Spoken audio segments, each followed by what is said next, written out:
Good morning students. Today we will continue this video. Exercise 3.2 13 questions हम पहले video में कर चुके थे. अब हम 14 क्वेश्चन स्टार्ट करें बेटा.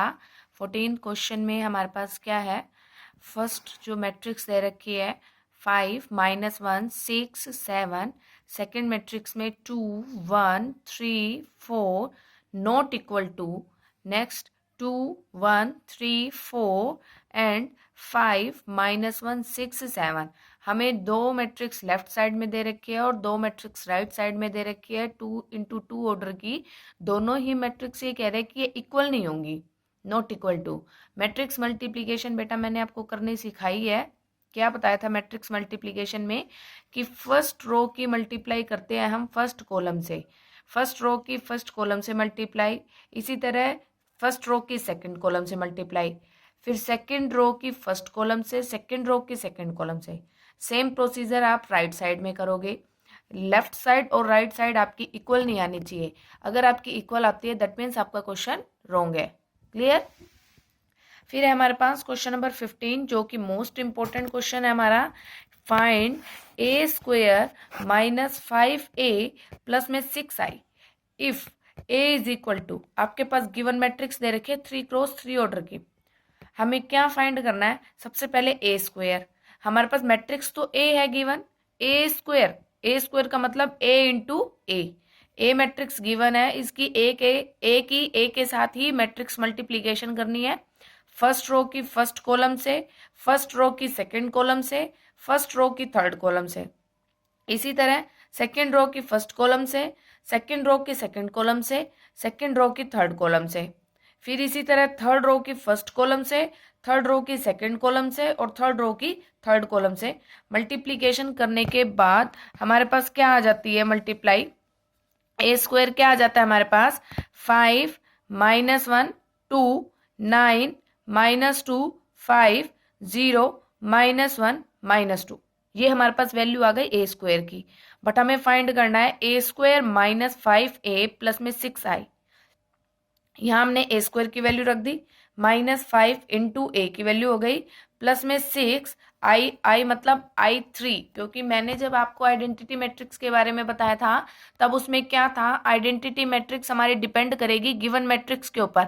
और हमारी जो गिवन मैट्रिक्स है मतलब जो गिवन स्टेटमेंट है वो 3/3 ऑर्डर की है. इसलिए आई की वैल्यू हो जाएगी 1 0 0 0 1 0 0 0 1. अब क्या है a² ऐसे की ऐसे 5 की मैट्रिक्स एलिमेंट से मल्टीप्लीकेशन प्लस में 6 के अंदर मल्टीप्लाई, फिर इन दोनों की सब्ट्रैक्शन कर दो और जो सब्ट्रैक्शन करने पर आएगा उसमें से ये आइडेंटिटी मैट्रिक्स ऐड कर दो. ऐड करने पर जो आएगा वो हमारा क्या हो जाएगा आंसर. क्लियर. सेम आपको क्वेश्चन नंबर 16 करना है बेटा.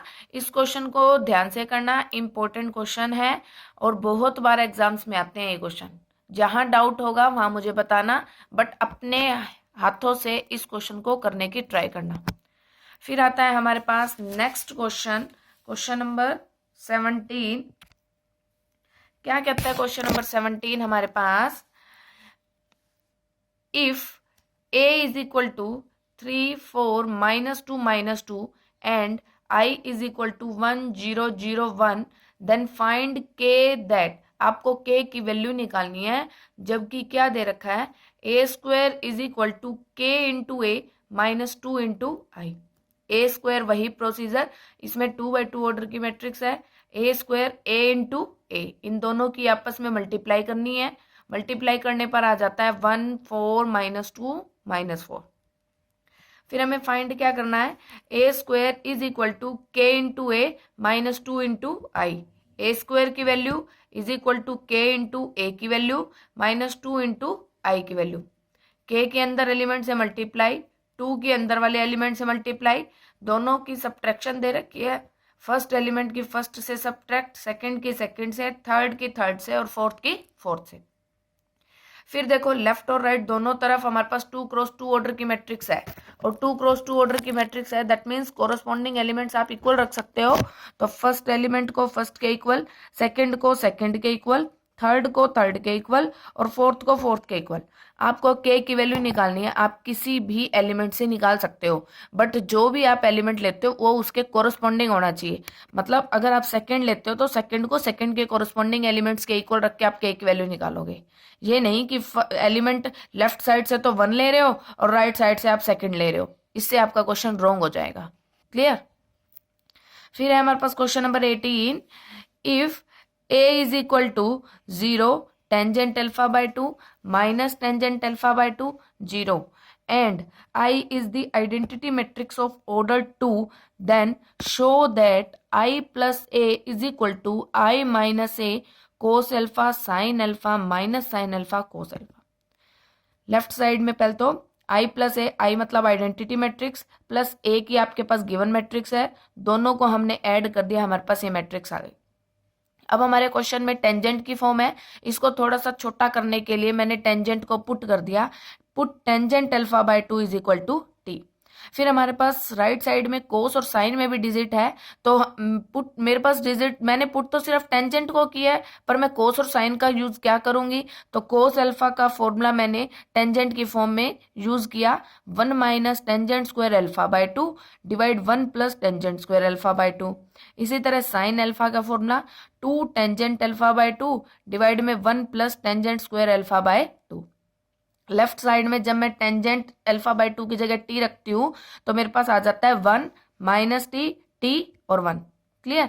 राइट साइड देखो, I minus A cos alpha sine alpha minus sine alpha cos alpha.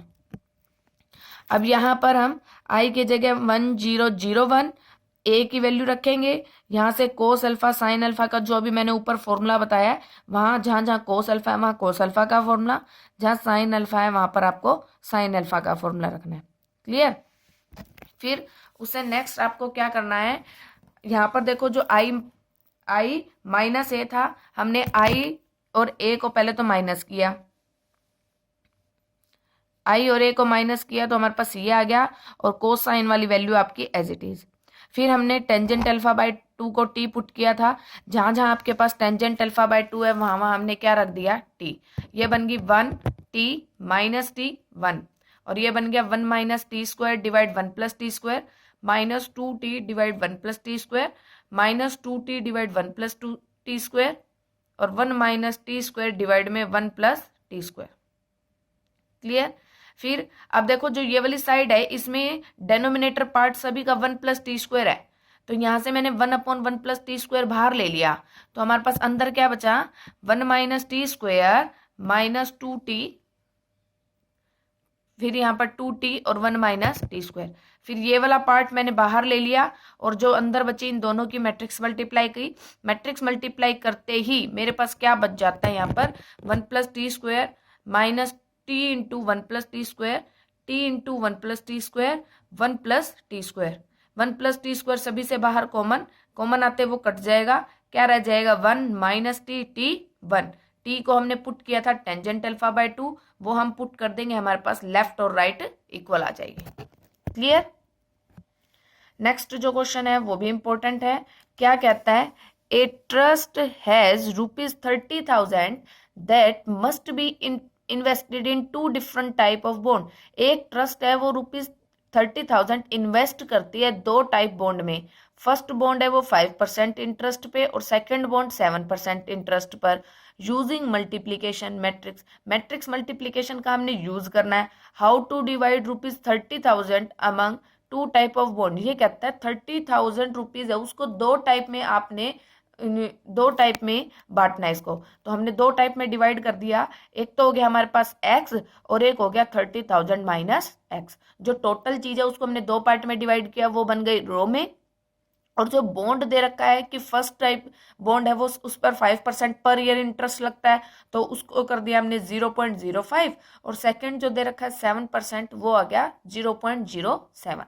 जब टोटल चीज है रुपीज में उसको तो हमने रो में लिखा, और जो इंटरेस्ट दे रहा है उसको हमने क्या किया, कॉलम में।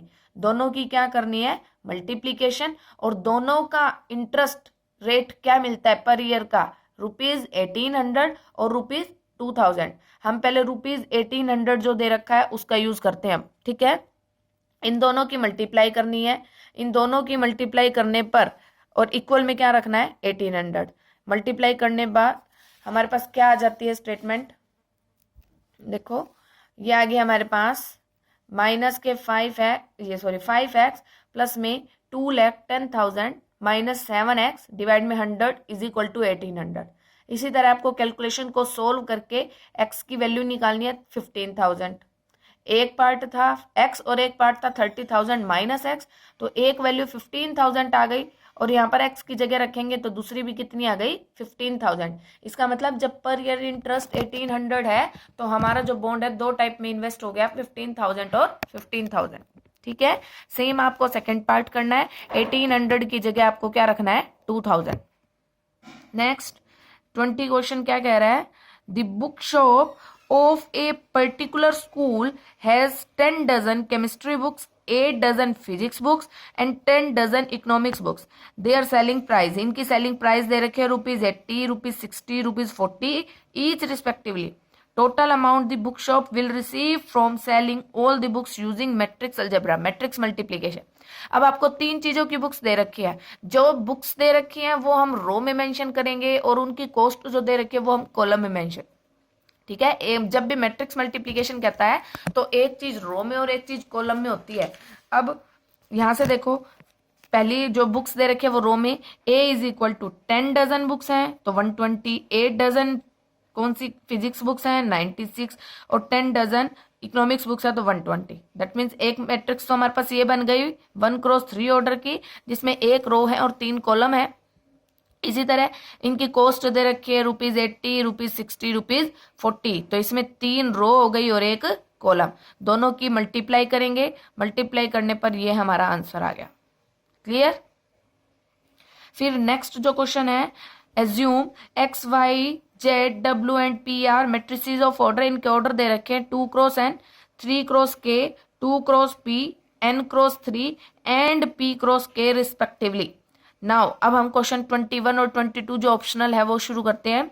The restriction on n, k and p so that P Y plus में W Y will be defined. हमें इसको डिफाइन करना है कि क्या होगा, ये डिफाइन कैसे होगा। देखो पी वाई अब यहां पर पी वाई, पी का ऑर्डर क्या दे रखा है हमारे को, पी का ऑर्डर है हमारे पास p×k और y का ऑर्डर है 3×k। दोनों को हमने इक्वल रखा, दोनों के अंदर k कॉमन है, k इज इक्वल टू रह के आ गया p और 3, ये दोनों इक्वल हो जाएंगे। फिर है हमारे पास w का ऑर्डर है n×3, y का ऑर्डर है 3×k, दोनों को इक्वल रखते हो, दोनों के अंदर 3 कॉमन है, 3 is equal to n is equal to k।